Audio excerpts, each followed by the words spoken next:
ada logaritma sistem yang sudah disetting untuk pemenangan paslon tertentu. Jadi gitu, Dik. Jadi kalau ada revisi di satu TPS, dia akan mengubah TPS yang lain. Ini bukan sekedar angka yang dicatat, tapi sistem itu yang membangun settingnya. Paslon tertentu jadi ada yang sudah disetting, logaritma sistem disetting untuk pemenangan paslon tertentu yang secara otomatisasi di atas 50%. Kenapa ada bagian yang ditutup? Karena kalau kami kemudian membuka bagian itu, akan ada revisi. Selama ini, audit IT terhadap sistem KPU tidak pernah dilakukan. Ini menghadapi orang yang curang, culas, dan licik, 7. Dari 7 TPS saja bisa 6 ribuan lebih. Ini betul-betul bukan sekedar salah menulis. Di Bandung, yang kita potret baru 2% dari populasi TPS. Ada puluhan ribu. Ketahuan loncatannya 600, 700, 800, kira-kira di angka itu ya. Setiap TPS. Ada pola, Bos. Ini liciknya luar biasa. Kita bisa membuktikan bahwa rekayasa sistem itu terjadi.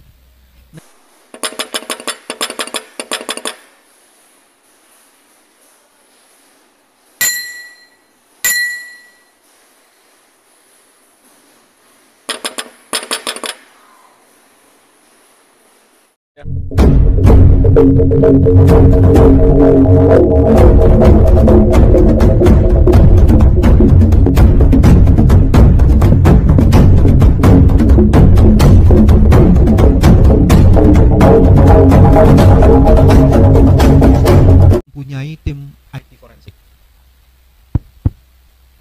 Di tim IT forensik itu dilakukan beberapa model dan metode forensik. Memang tim ini agak terpecah-pecah tapi semuanya terintegrasi.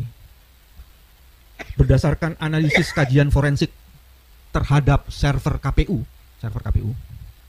kami menduga, tadi Adit itu agak sopan, tapi dugaan yang kami lakukan bersama tim forensik, ada logaritma sistem yang sudah disetting untuk pemenangan paslon tertentu. Jadi gitu, Dik. Jadi kalau ada revisi di satu TPS, dia akan mengubah TPS yang lain. Ini bukan sekedar angka yang dicatat, tapi sistem itu yang membangun settingnya. Paslon tertentu jadi ada yang sudah disetting, logaritma sistem disetting untuk pemenangan paslon tertentu yang secara otomatisasi di atas 50%.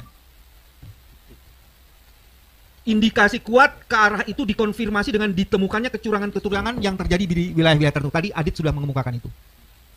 Nanti mudah-mudahan data saya juga akan. Nah, yang kedua adalah yang tadi ditemukan Forensic C1, dan ini soalnya yang disebut dengan account forensik. Jadi menilai angka-angka itu. Nah, ini sudah dilakukan. Nah, sebagian dilakukan oleh masyarakat, sebagian dilakukan oleh tim kawal, dan sekarang ada tim lagi yang memeriksa seluruh data yang ada di servernya KPU dengan diperiksa soal ini. Nanti akan dibandingkan dengan seluruh data yang dimiliki oleh kawal amin. Gitu. Jadi kami nggak main-main. Nah, ini boleh ini salah satu contohnya ya. Coba lanjutkan. Teman-teman sengaja enggak, kenapa dangdutan gitu? Hah? Dangduters. Dangduters ini yang slide 2 boleh ya? Oke, saya lanjut aja. Kenapa ada bagian yang ditutup? Karena kalau kami kemudian membuka bagian itu, akan ada revisi. Mana yang tadi yang kedua? Oh ya, yang satu lagi. Juga akan dilakukan forensik lain. Ini belum bisa dibuka. Jadi kalau terus main-main, forensik ini akan kami buka di depan Mahkamah Konstitusi. Jadi ada kecurangan yang bisa juga ditemukan, dan kita mempunyai ahli forensik yang bisa masuk itu. Apalagi kalau usulannya Bang Vijay itu diakomodasi. Kita siap dengan tim forensiknya. Karena selama ini audit IT terhadap sistem KPU tidak pernah dilakukan. 2 surat dari tim hukum Amin tidak pernah dijawab. Surat kami kepada Bawaslu untuk mendorong supaya KPU melakukan audit juga tidak dilakukan. Dan analisis kami mengkonfirmasi memang ada sistem yang algoritmanya itu sudah dibangun. Jadi tim yang ketiga bukan tim, metode forensik lainnya akan kami lakukan. Dan ini akan dijelaskan nanti di dalam ahli. Karena kalau kita buka sekarang, ya kan? Waduh, dia akan menggunakan itu. Ini menghadapi orang yang curang, culas, dan licik, nggak bisa dibuka semuanya kan? Oke, ya. Nah, kalau yang ini, teman-teman bisa lihat data di situ. Saya buka data saya supaya saya bisa lihat. Itu kalau dibaca adalah di DKI Jakarta, kota administratifnya saya tutup, sampai TPS-nya sebenarnya kami punya. Dan ini yang tadi saya bilang, seluruh datanya itu berasal dari datanya KPU. Jadi pakai data KPU sendiri nih. Belum dibandingkan dengan datanya Kawal Amin ini. Di situ kelihatan nomor 1 di situ tandanya 108, nomor 2 paslonnya 74, nomor 3 16, kemudian berubah. Yang nomor 1 tetap 108, nomor 2 kemudian jadi 748. Jadi ditambahkan itu. Jadi angkanya di situ akhirnya bisa ribuan itu. Ini enggak dari 61 2 3 4 5 6 7. Dari 7 TPS aja bisa 6 ribuan lebih. Nah, itu contoh-contohnya. Jadi teman-teman, ini betul-betul bukan sekedar salah menulis. Karena mestinya, contohnya gini, mestinya IT atau artificial intelligence yang ada dalam sistem IT-nya KPU, itu dia bisa membaca. Kalau di atas 300, mestinya itu nggak bisa diinput. Tapi itu bisa diinput di atas 300. Itu kalau tidak sistemnya memang dibangun dengan rekayasa tertentu, sulit itu. Dan itu masalah kecil, bukan masalah besar. Jadi kalau masalah fundamental kayak begitu saja KPU tidak bisa melakukan, ya pantas saja kalau kita mencurigai ada indikasi kuat membangun sistem yang memang sudah diotomatisasi. Itu keterangannya. Mari kita lihat, ada data Bandung nggak di sini?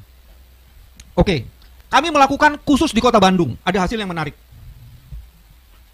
Ini nanti akan diserahkan kepada tim ini. Nah, datanya begini. Di Bandung kita mencoba memotret Kota Bandung. Dan yang kita potret baru 2% dari populasi TPS. Dan hasilnya ditemukan penggelembungan suara yang kira-kira di atas 2%. Baru 2% dari populasi, kecurangannya itu adalah 2% sampai 3% dari jumlah suara itu. Jadi kebayang tuh. Itu baru 2% populasi, hasilnya kecurangannya itu 2 sampai 3%. Jadi kalau sudah 100% di Kota Bandung, kita bisa perhitungkan. Jadi kira-kira penggelembungannya yang di bawah di populasi 2% yang hasilnya 2% sampai 3% itu udah 1.500. Jadi kalau 100% dibagi 20 dikali aja 50. Ada puluhan ribu. Baru Kota Bandung aja. Dan sekarang ada pola lain. Karena ini sudah ketahuan loncatannya 600, 700, 800 kira-kira di angka itu ya. Sekarang ini penambahannya itu dilakukan, kami menduga gitu ya berdasarkan potret, itu 100-100 setiap TPS. Ada pola, Bos. Ini liciknya luar biasa. Atau biasa di luar. Jadi teman-teman, itu hasil dari forensik IT. Nanti penjelasan lebih lanjutnya akan kami jelaskan lebih detail. Tapi paling tidak, hari ini dengan tim IT forensik kami, kita bisa membuktikan bahwa rekayasa sistem itu terjadi. Nah, yang perlu dilakukan adalah, saya ingat pada pernyataan Sobat Refli, kecurangan yang ketiga. Kecurangan yang ketiga, dengan dihancurkannya psikologi melalui quick count, maka kemungkinan besar transaksi jual beli suara di proses rekapitulasi kecamatan bisa dengan mudah dilakukan. Dan itu yang harus diwaspadai. Udahlah, ngaku kalah aja, lu harganya berapa? Diduga bisa seperti itu. Dan ini sungguh-sungguh menghancurkan proses demokratisasi karena tidak ada keadaban apalagi integritas. Saya mau berhenti sampai di situ.